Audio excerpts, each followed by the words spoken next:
We've been dealing with a popping, clicking noise when the telescope is tracking. It's been going on for quite some time, but it seems to be getting progressively worse. This is the Orion Xt10g Go-To telescope. And what we're going to try and do today is dismantle the base of it, see if we can identify the problem, lubricate things, and hopefully put it back together and we'll get rid of the popping noise. It is affecting tracking at slow speeds, so it has to be dealt with before it damages the motor. Here's the popping sound we're talking about. Listen carefully.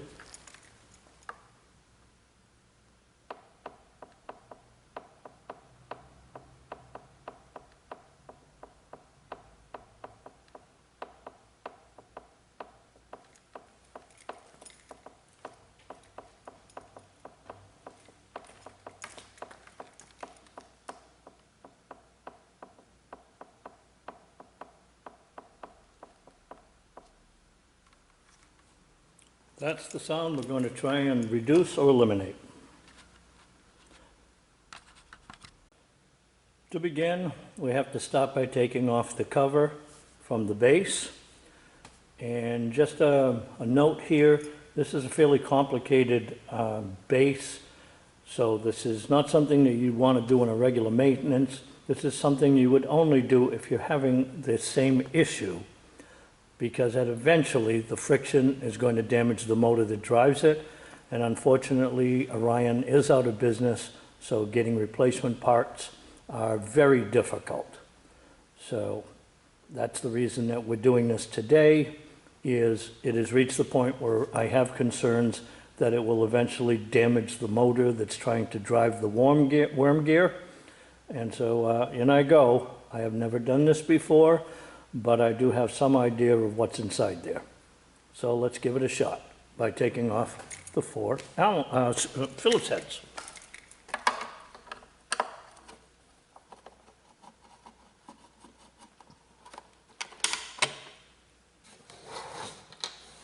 And we unplug the connector, get that out of our way.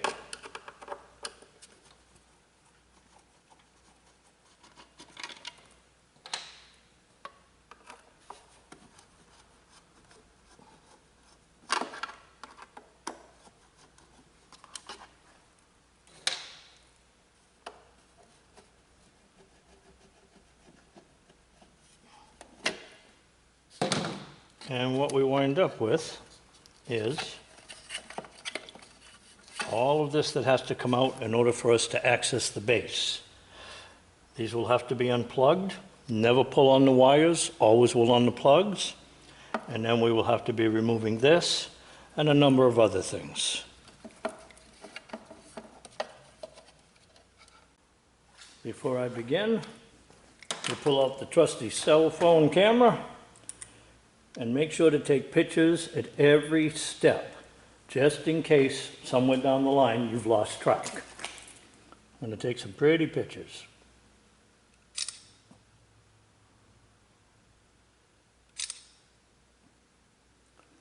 This will be my reference material if I have any questions later on, because as I've said, this is a fairly complicated dismantling, and it's easy to plug something into the wrong place or make a mistake. Now the first plug has been unplugged.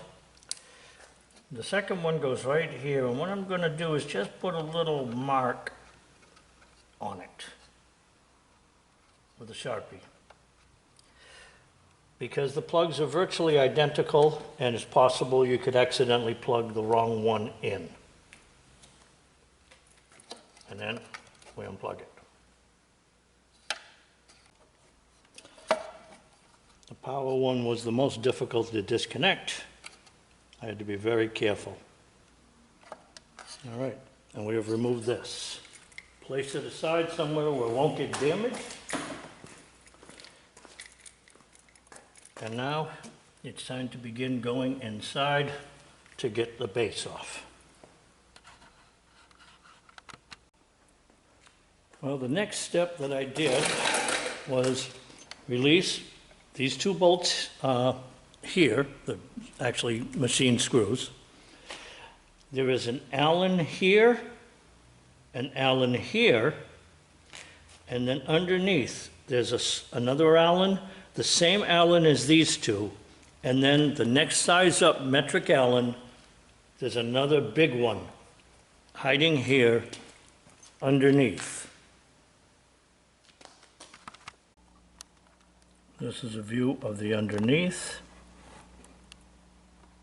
and mounted at the top of that, on the top silver part that you see, is one Allen bolt,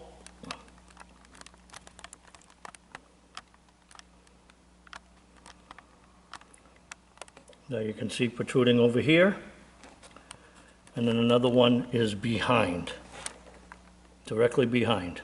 They're all up top near the plastic. And now remember, you have an Allen here on this one. There we go. One right there. And a matching one in the back of this exact same piece. So one there and one back here. Now once all those Allens are released, you jiggle this up and get this piece out of your way.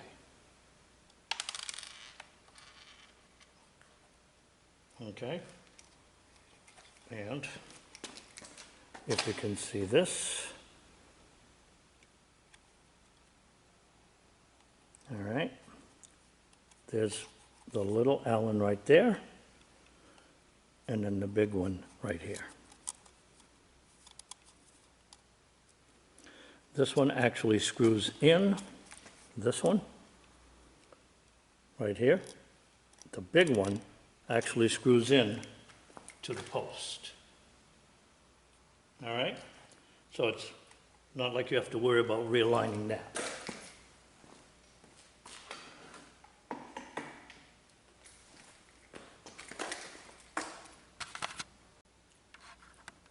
Now, all bolts have been removed, or machine screws have been removed. So my best guess here is now I have to release this lock nut in order to take the unit out. We're going to take a crack at it and see if I'm right. Before I do it, I'm going to mark the exact location of everything. All right, here to there, here to there.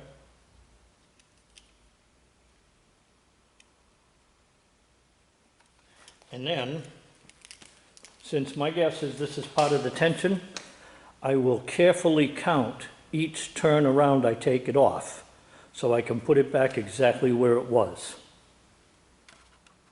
Okay, it turns out it was a 16mm wrench that you will need, and it was on, not very snug, almost finger tight. One little turn and it started turning. But what I do see is, in addition to this nut, we have a bearing set. All right, so keeping things in their proper order, I'll take this off, and when I reassemble, I'm going to make sure that those have some lithium grease too. Stay with something like a lithium grease. You don't want to use a petroleum-based product on anything here because some parts may be plastic and that can damage the plastic. All right, as I suspected, once that was done, I was then able to release this. We're looking at our worm gear, okay? And it was under some tension. Okay, there's our base. All right. And it does seem like, it feels like it's got some friction and making noise. So, this is our clutch tension. I'm going to be marking that and counting my turns so that I can remove that. Okay, we're getting down to the greasy stuff. Close examination shows that we have an Allen in here.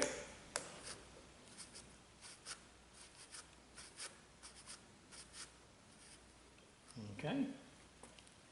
And an Allen over here.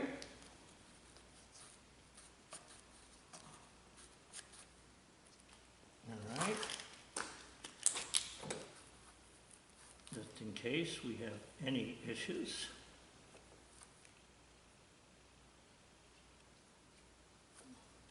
Making some kind of a reference mark. All right. And this is, like I said, we're down to the greasy stuff. All right. And let's get a wrench on that and get it off. All right, I counted my turns. It was down exactly 4 turns. And then she comes off.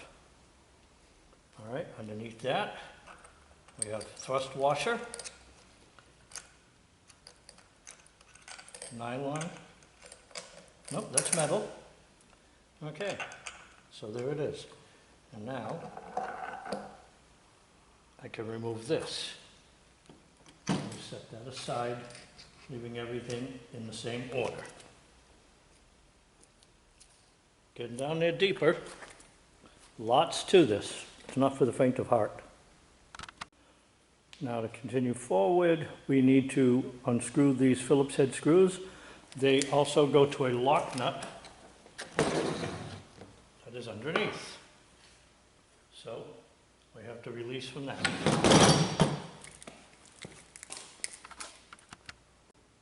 All right, by holding the Phillips head and using a 8mm socket, I removed the little lock screws from underneath. They're underneath. And now I can lift off this. Good. And now I'm down to my plates. All right.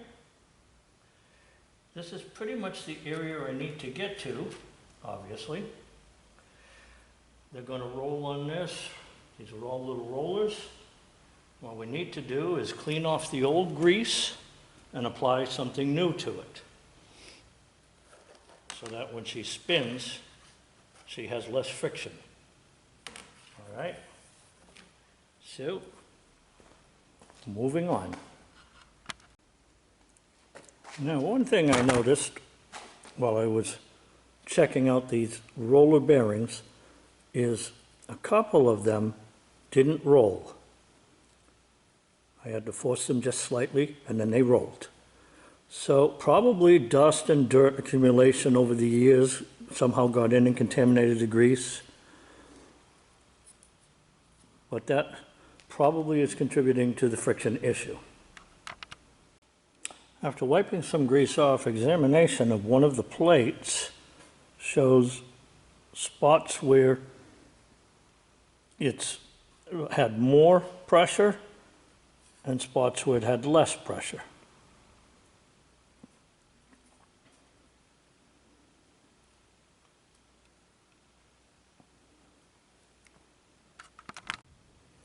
On closer inspection, I found that almost half of these did not spin very well by thumb all around. So I'm in the process of spraying white lithium grease into each one and rolling each one by hand. I found at least 5 or 6, maybe as many as 8, that did not spin completely around. They went a little bit and then stopped. I'm not sure if that's the popping noise. I would think that's probably it, but one thing's for sure is it will make it better when it's done than it was.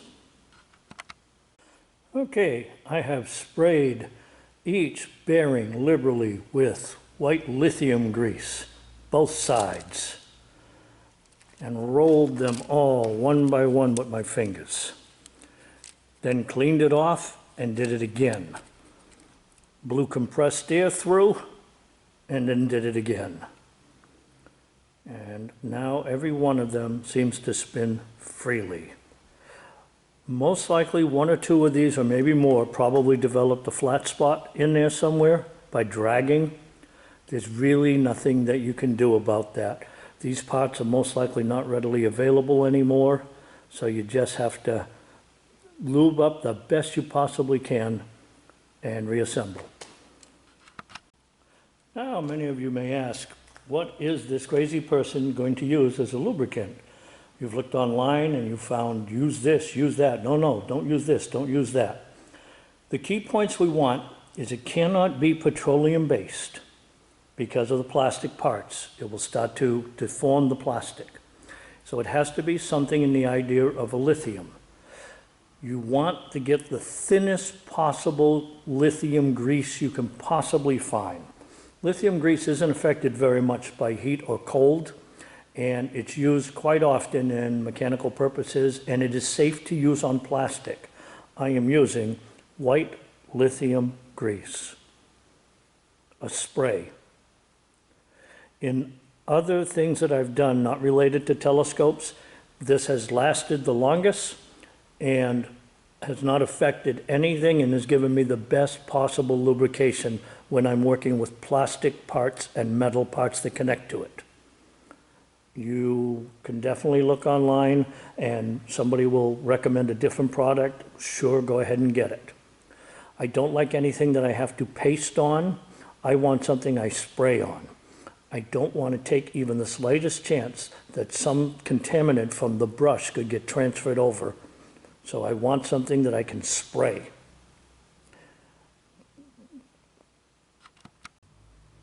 Okay, starting off with a coating on the base, all around, and the base drops back in.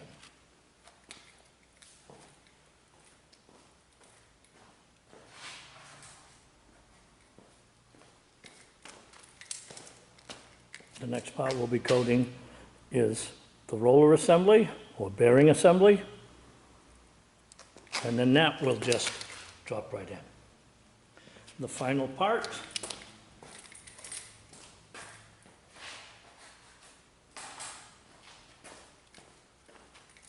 top plate, the one that has those wear marks.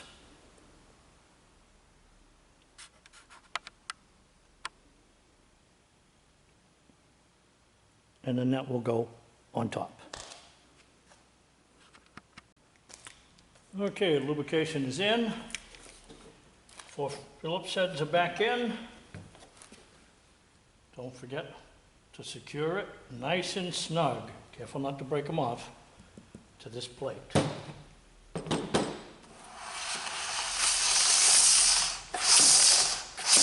You're going to see when we put it together if we've gotten rid of the problem or if it's still there.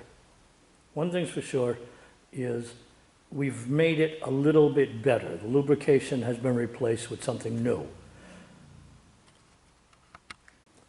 Okay, putting the clutch pack back on, and then we have to put on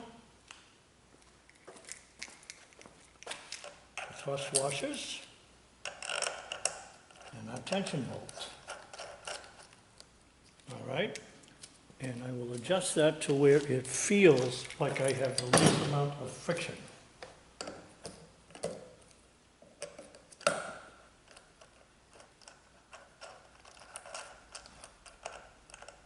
so we start off 1, 2, 3, and then finally 4. This is where it was. All right. Now, I'm concerned that it might have been too tight, so I'm going to bring it back 1/8 of a turn. No more than that. In the event I'm too loose, I'll have to do this again. If I'm right on the money, then great. So I won't know for sure if I'm at the right place until I put everything back together again. But I'm erring on the side of caution, and I'm releasing 1/8 of turn tension on the clutch pack in the hopes that that helps. Now don't forget to tighten your lock Allens.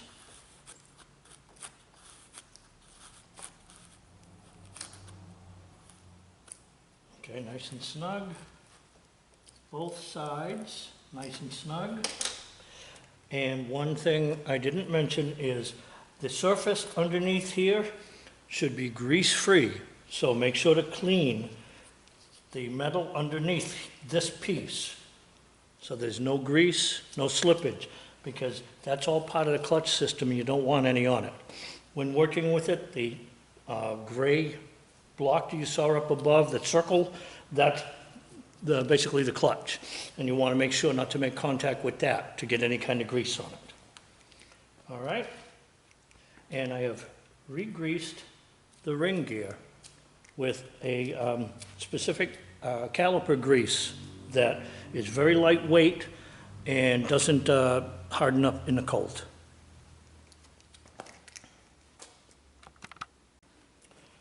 Now, I'm going to remove this again because what you're going to need to do to put this back in is you're going to need to compress this worm gear in order to go onto the teeth, or it's just going to sit on top of it. So,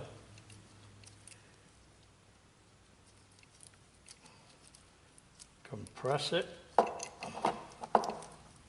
all the way down as much as you possibly can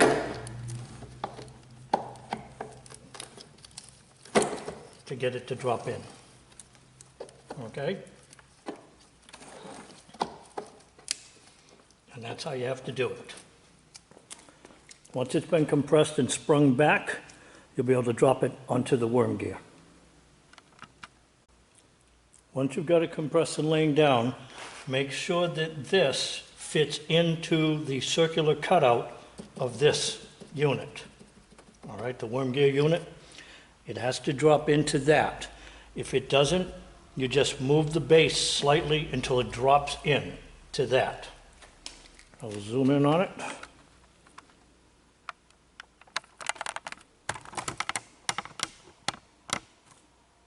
Okay, it has to drop in, and they lay flush all around.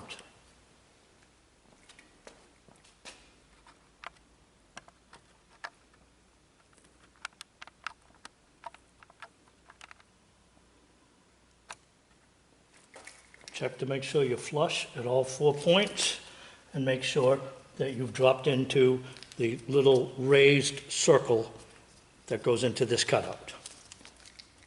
Now you can begin putting these machine screws back in. Okay.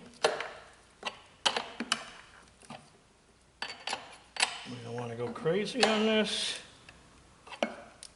Right there. Okay, so we shouldn't have any play at all in these. If you have any question, back it off. See, I can turn them just a little bit more to where I made my mark, which is about there. All right.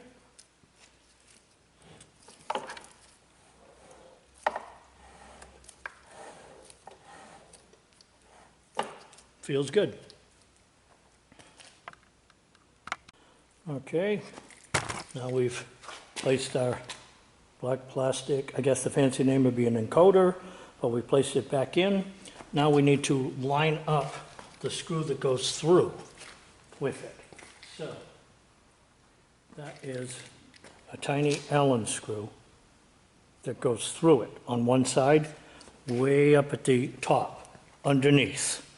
So that may take a few minutes for me to get it set just right.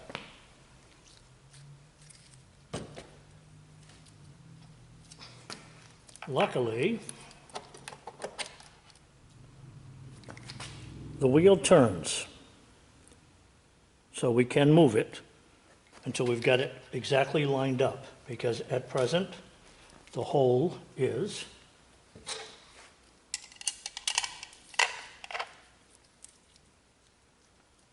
right here that I want to go through. So I'm trying to line it up about right, and let's see how close I get. Then I will slide that screw through, which screws into this right here, and then we have the little set screw right there that will just screw in and lock. Okay, so the rear set screws have been put into that upper ring where we took them out before, and my 2 locking Allens are locked in. Our 4 screws are of course back down. Everything is set for us to put the electronic cover back on, plugging these back in, put it on, and we can run our test on it and see if we've done well or not done well at all.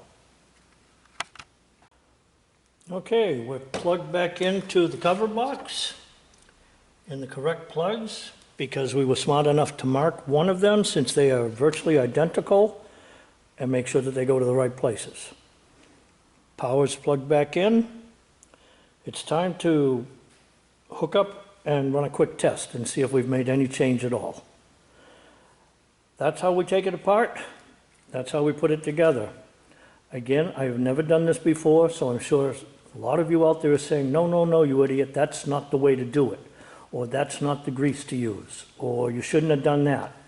I'm sure that there were some mistakes made, but this can give you a baseline as to what you're up against to dismantling it and reassembling it, and in the hopes that everything functions well. We'll see. Okay, it's powered up and we're ready for our test. First, to make sure everything's still slewing well at high speed.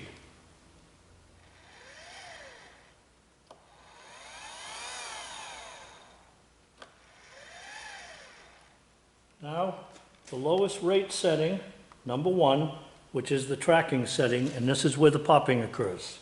Let's see if it's gone.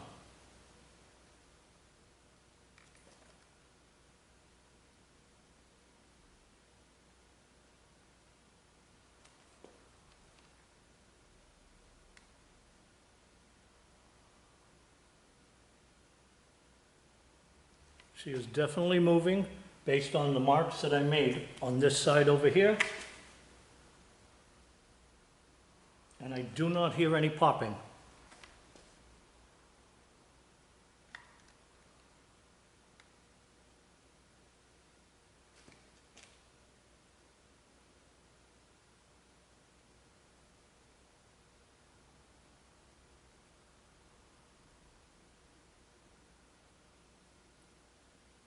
I'm slowly moving it back to the marks that I made on this side.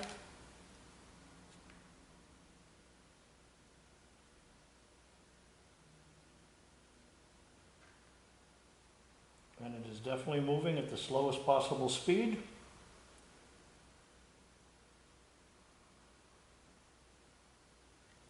And now, bring it up 1 notch to rate 2.